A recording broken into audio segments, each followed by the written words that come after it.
Welcome back. This is a crystal clear mind.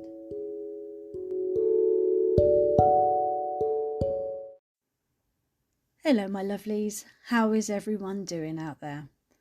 I cannot believe how quickly time is flying at the moment.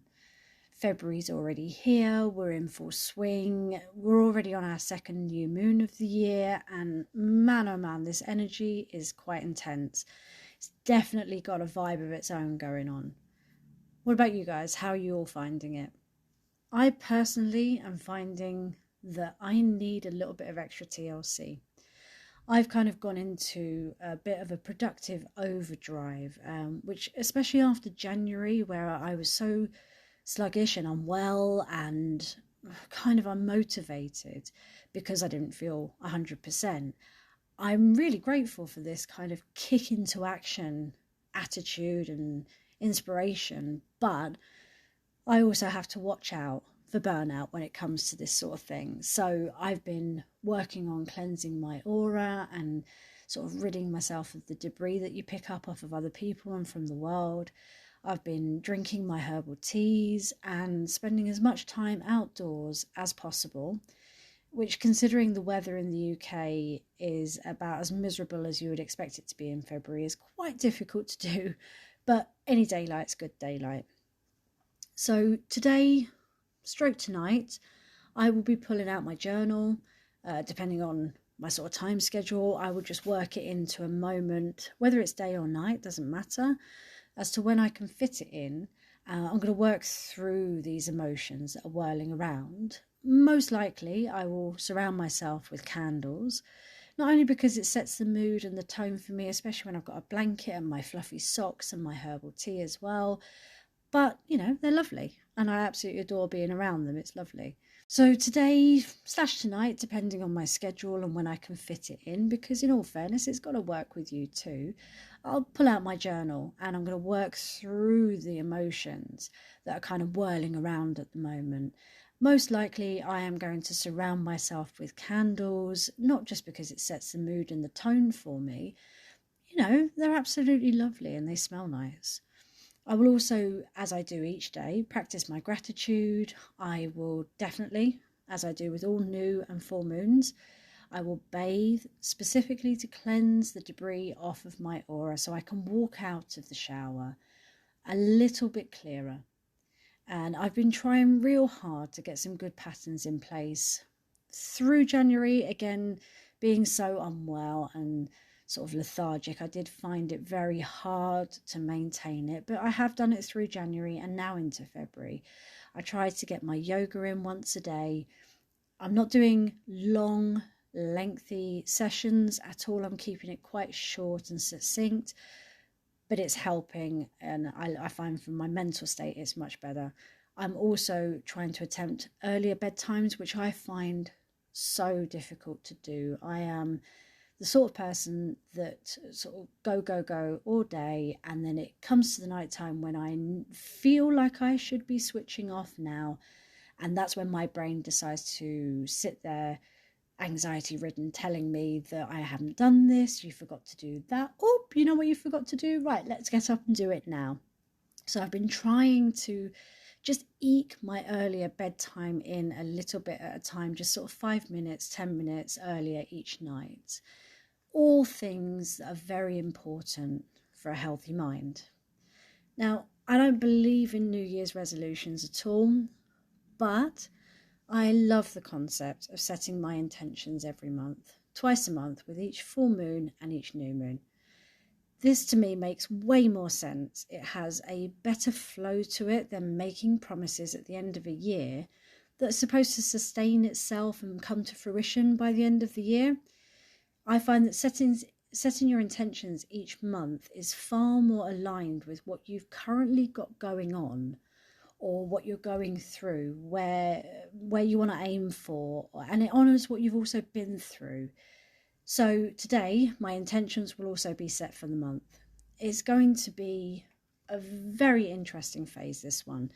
It has so much powerful energy swirling around it that I hope that we are able to find our own individual way that works for us to enjoy and to utilize what it's got to offer us.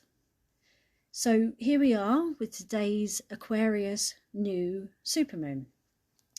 It's also marking the start of the lunar new year, and it's also in the year of the dragon, which that begins on Saturday the 10th of February.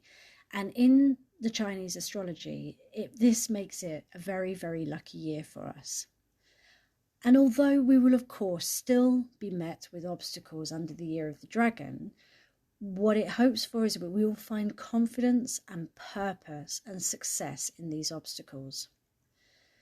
The more confident and secure and safe that we feel, the more likely we are to expand our wings, take chances, and live life more fully. When we feel insecure and we feel like we're not safe, then we all play it small and we miss out on all that is out there on offer. So take some time to meditate on this power play in your life and use the energy of not only the new moon, but the year of the dragon and the start of the lunar new year, which is quite the energetic collaboration, to sit with whatever comes up. If you find yourself feeling inspired with these feelings, then this is a great time to make changes and stride forward. Aquarius is a fixed air sign. It's an innovative, creative energy, and it has a progressive outlook on life. Stepping out of your comfort zone, embracing the unexpected and embracing those unusual opportunities and kind of going with the flow will pave new ways for you to move forward. Use this time, this lunar phase, to really feel into your soul's truth. Clear out all of those unrealistic expectations you hold for yourself, or that others hold for you, or that society has for you. Really dig deep into what is it that you want. What do you want to be? Now, Aquarius teaches us to think in terms of energy. We are absorbing and reacting to energy on a daily basis to everything that goes on around us. We are also defining and shaping it though. Some days it shapes us and some days we shape it. Now this is a time to recognize how we feel as we absorb the energy around us and how it feels when it defines us. This is the time for you to decide how you want to feel. With the moon as the ruler of our emotions, this lunar new year is the perfect time for you to reflect on your emotional state and take a look back over just how much you have grown and how much you have emotionally gone through as you have passed through all of the zodiac signs to get to here. Do you feel that you have a better understanding of yourself having gone through all of that? So here's where it starts to get interesting. We also have Pluto sat in the Aquarius zodiac. Pluto representing power. So you will find an amplification of the already existing Aquarian qualities. This new moon alone is indicating a push towards freedom, innovation, and changes to how we do things. It's asking you to push against your personal boundaries that hold you back, jump out of your comfort zone, push yourself further because you are worth it, and to march to your own drum. A few days after the new moon, we will also have a dynamic from Chiron and the North Node as they are currently inching towards each other. They will officially conjunct on the 11th of February and their energy will be very, very active. These two signal for deep healing on the deepest of levels. And it doesn't just mean for you personally, it also means globally. This kind of healing will offer us the opportunity to use our wounds as portals of wisdom to teach, support, and inspire others around us. Embracing our own wounds will benefit ourselves as well as other people. Then combine this with the energy of Aquarius, which is very much the sign of the healer, and boom, you've got yourself a healing cocktail.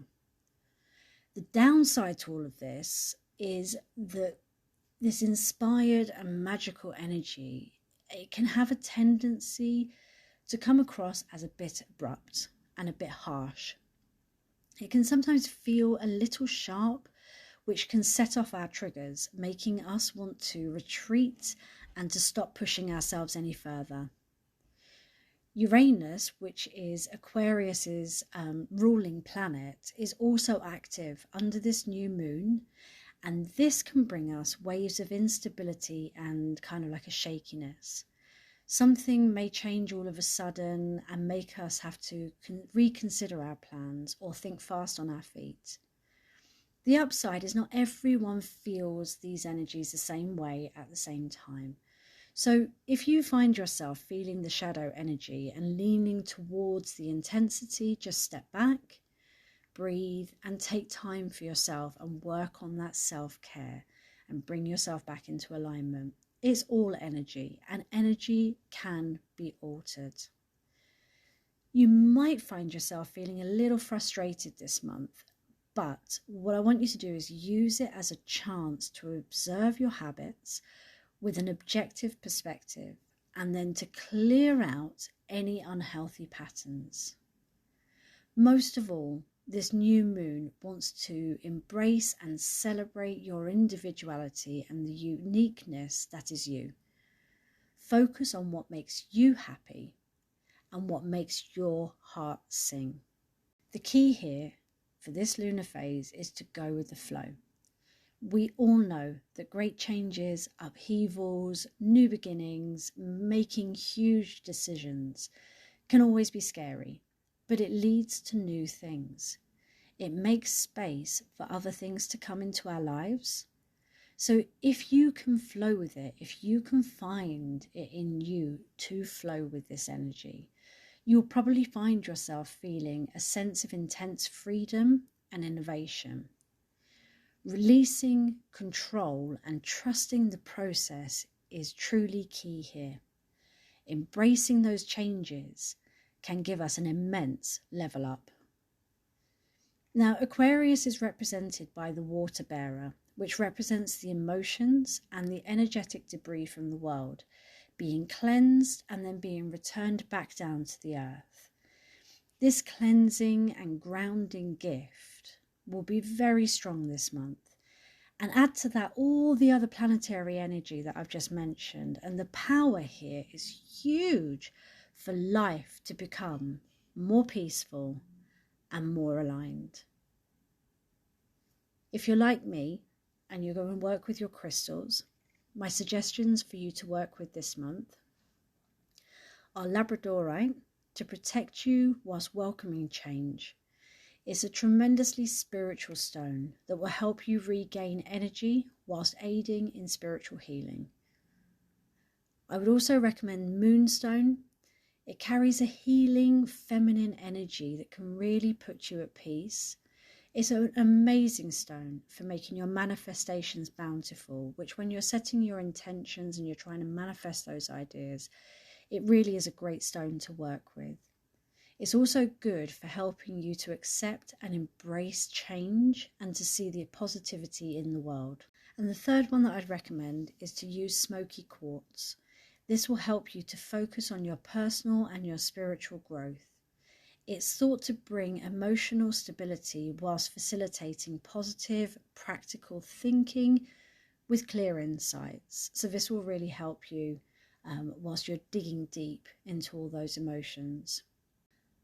Well, that's about it from me for now. The next episode is going to be focusing on the chakras and how to work with them and keep them balanced and aligned, which is one of my most favourite subjects. So I cannot wait to record this one for you.